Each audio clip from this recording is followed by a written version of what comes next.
Et avec vous et nos chers auditeurs qui attendent avec impatience votre décryptage, j'avais envie de revenir sur ce qui se joue aujourd'hui à l'Assemblée nationale. Gabriel Attal propose une loi pour réformer la justice des mineurs. Et avant d'en parler, je vous propose d'écouter le député PR des Hauts-de-Seine. Il était ce matin sur RTL. Je propose qu'on soit plus ferme dans la réponse pénale face à un certain nombre d'actes de délinquance, à des délits, à des crimes qui viennent des mineurs. Concrètement, ça veut dire qu'on crée une comparution immédiate pour les mineurs qui aujourd'hui n'existe pas. Aujourd'hui, il y a une excuse de minorité qui est automatique et le juge peut effectivement la lever dans certains cas en motivant. Ça arrive dans très peu de cas. Moi, ce que je propose avec ce texte, c'est d'inverser les choses, c'est qu'elle ne soit plus automatique à partir de 16 ans et pour des faits particulièrement graves et que le juge puisse l'appliquer, mais en motivant. Il faudra de vraies raisons pour considérer qu'un jeune ne doit pas être jugé comme un majeur quand il est en récidive de plus de 16 ans et qu'on parle de crime. Un mot, Jules Torres, sur les propositions de Gabriel Attal.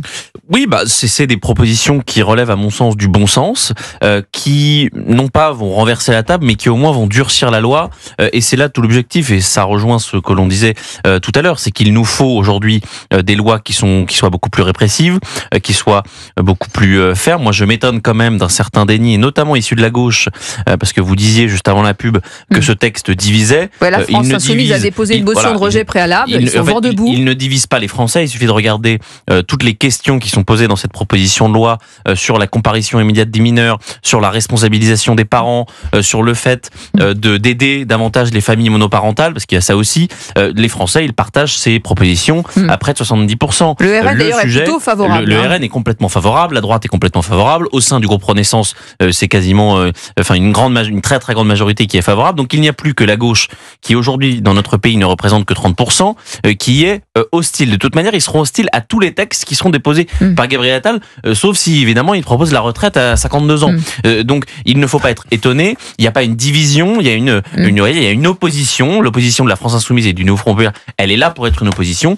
Ils ont raison, ils sont à l'inverse du Marine Le Pen et du Rassemblement national qui veut être une opposition dite constructive.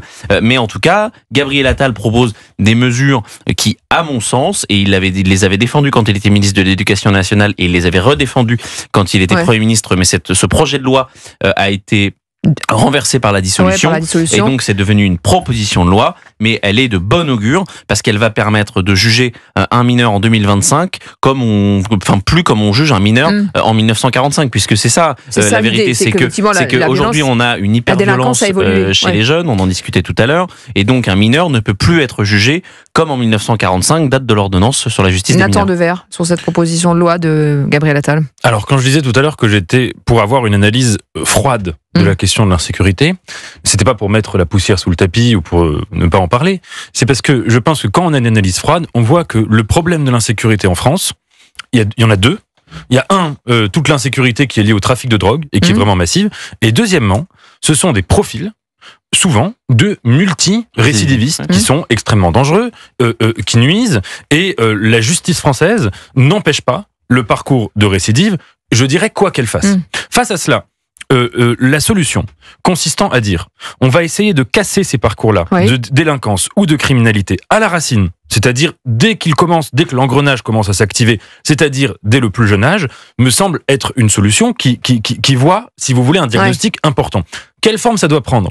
Est-ce que ça doit prendre la forme d'atténuer l'excuse de responsabilité ? Est-ce que ça doit de minorité ? Est-ce que ça doit prendre la forme de ce que préconisait Bruno Retailleau, de dire il faut des peines très courtes mais efficaces et immédiates dès qu'un enfant ou un individu commet son premier délit grave ou son premier crime, on peut voir. Ce qu'il faut voir aussi juste une chose, et c'est là le désaccord que j'aurai avec vous, la justice, moi je dirais pas que le problème c'est qu'elle est pas assez répressive. Parce que ce qu'il faut voir, c'est que quand elle est répressive aujourd'hui, notamment quand elle met les gens en prison, le taux de récidive, il est, je le cite souvent, mais c'est un chiffre à mon avis central, il est de 33% dans l'année de la libération d'un détenu, et il est de 55% dans l'année de la libération d'un détenu quand le détenu a entre 18 et 22 ans.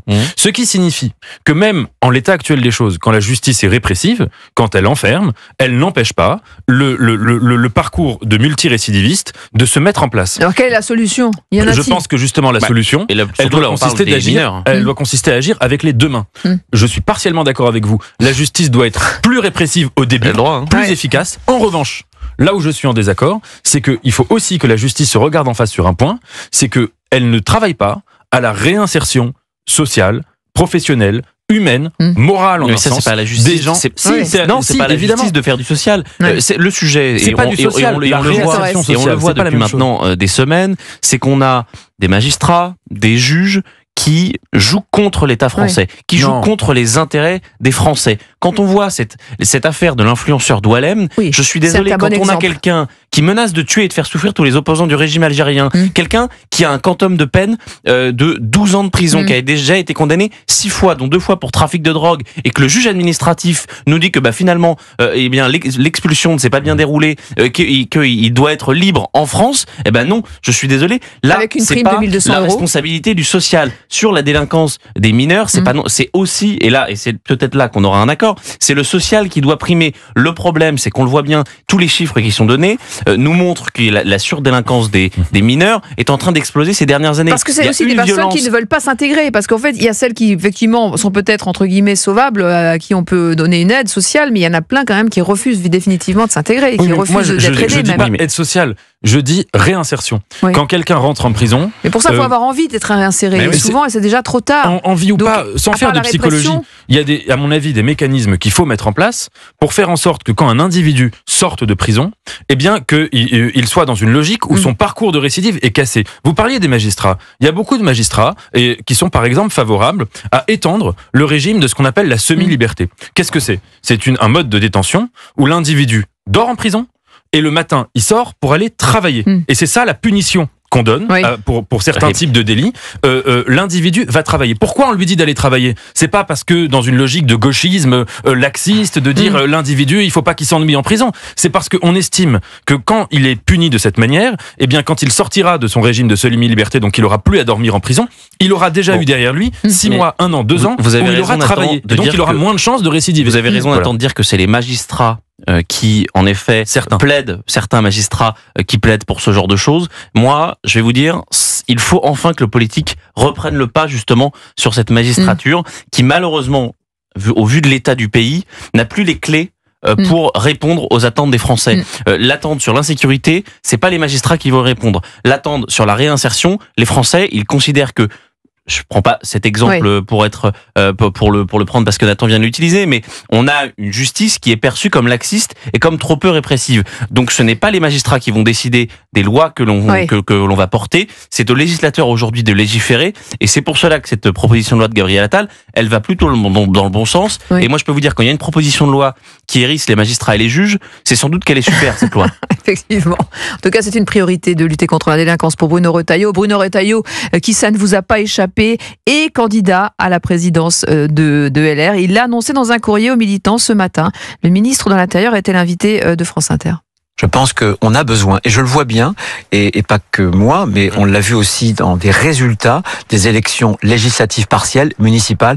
La droite retrouve des couleurs, et je pense qu'il faut vraiment refonder un grand parti de droite qui accepte de s'élargir. Voilà. Il y a un goût parce que les Français viennent vers nous, parce que je pense qu'ils adhèrent à nos solutions et à nos propositions. Voilà, Bruno Retailleau, officiellement candidat. Il a raison d'y aller, puisque c'est le moment. Bruno Retailleau, qui était quasiment... La droite peut gagner, dit-il. Je ne sais pas si elle peut gagner, mais en tout cas, la droite et les représentants de la droite, comme Bruno Retailleau, étaient quasiment inconnus des Français il y a 6 mois. Il a fait le choix risqué d'entrer au sein du gouvernement de Michel Barnier, puis de rempiler ce que le gouvernement de François Bayrou. Et mine de rien, visiblement, ça fonctionne, puisque dans les baromètres de popularité, dans les sondages, Bruno Retailleau pâtit d'une très très bonne image. Les Français lui reconnaissent un volontarisme, un déterminisme. Mais moins de 70 députés à l'Assemblée, moins de 5% à la présidentielle, c'est plus un grand parti. Bruno Retailleau n'est pas tributaire du piteux score de Valérie Pécresse à l'élection présidentielle, à l'élection présidentielle. Mais en effet, il y a du boulot. C'est la raison pour laquelle, quand bien même il a hésité, il va se présenter à la présidence des Républicains. On verra combien de personnes vont aller voter. Ce sera ça le premier renseignement. On verra aussi si Laurent Wauquiez y va, parce que aujourd'hui... c'est un micro-mouvement aujourd'hui, les Républicains. Je ne suis pas bookmaker, mais il y a peu de chances que Laurent Wauquiez arrive à battre Bruno Retailleau à la présidence des Républicains. Donc la question... Est-ce que Gérald Darmanin ne va pas y aller aussi pour la présidence des Républicains, il n'ira pas. Mais en tout cas, pour la primaire de la droite et du centre, ça, il y aura un vrai sujet. La question, c'est est-ce que Bruno Retailleau va réussir à capitaliser ? Parce que 6 mois au gouvernement, c'est très bien, des propositions, des mots, il va falloir du concret, il va falloir que des lois soient votées, il va falloir que dans les scores par exemple, les scores sur l'immigration, sur l'insécurité qui seront donnés après le premier semestre, il va falloir qu'il y ait une amélioration, puisque sinon, on dira que Bruno Retailleau, il ne pourra pas faire. Et il y a une dernière chose, c'est aura-t-il les moyens de ses ambitions? Est-ce que François Bayrou ne va pas le contenir au gouvernement? Pour l'instant, il a quand même plutôt les mains libres, Bruno Retailleau. Nathan Devers, qu'est-ce que ça vous inspire, cette nouvelle guerre des chefs à droite? Je crois que la question, c'est pas tellement la présidence de LR, c'est la présidence de la République, parce que c'est l'étape, comme Nicolas Sarkozy l'avait fait en son temps. Donc, si on pose la question sous cet angle, pour l'instant, je ne vois pas à quoi sert LR. Je le dis très clairement, pour une raison simple, c'est que Pourquoi? ce parti... C'est un micro-mouvement pour vous? C'est pas une question de score, c'est que je crois que ce parti est en état de mort intellectuelle. Et que, on le voit, il a deux possibilités. Ou bien reprendre les idées du bloc central en faisant des différences de virgule ou de pourcentage dans les mesures, etc. Ce qu'avait fait en gros un peu Valérie Pécresse aux dernières élections. Ou bien reprendre les idées d'Éric Zemmour ou de Marine Le Pen en les atténuant avec une différence de degré. Pour vous, ils sont dans un entre-deux aujourd'hui. Oui, mais surtout, il s'interdit de réfléchir à la grande tradition qui a été la sienne avant, quand c'était l'UMP, l'URPR et avant. C'est-à-dire la tradition de la droite républicaine qui a eu des penseurs, qui a eu des intellectuels, qui ont eu des Raymond Aron, des Alain Gérard Slama, il y en a eu plein, et qui avaient une vision de la France qui n'était ni susceptible de se dissoudre dans le bloc central, parce que c'était absolument pas la même conception du libéralisme, de l'histoire de France, du projet national, de ce qui constitue une société, et qui n'avait absolument rien à voir avec le Front National ou le Rassemblement National avec cette tradition-là, parce que elle érigeait, pas seulement parce que dans les élections, il y avait des digues et il y avait un refus de faire la moindre compromission, parce que même sur le plan des idées, ses idées, son programme, etc., ne naissaient pas du même horizon intellectuel que le Rassemblement National. Mais est-ce que c'est la bonne incarnation, justement, Bruno Retailleau, pour redonner des couleurs, comme il le dit lui-même, à cette droite républicaine? Je le dis franchement, sans méchanceté, je vois pas pour l'instant d'incarnation, je parle pas tellement de gens, mais je vois pas tellement d'incarnation à LR, de quelqu'un qui dirait, on va reconstruire intellectuellement, idéologiquement, philosophiquement, la nécessité d'un parti de droite républicaine. Je vois des gens qui veulent être président. C'est sympa de vouloir être président, mais il suffit pas de vouloir pour